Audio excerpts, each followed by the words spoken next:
Himong bitin. Yan na bitin ng baboy.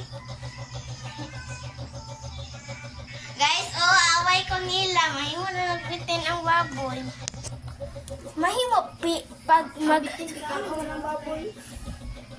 Mukha mo baboy ng bitin. Ay, mukha mo bitin ng baboy.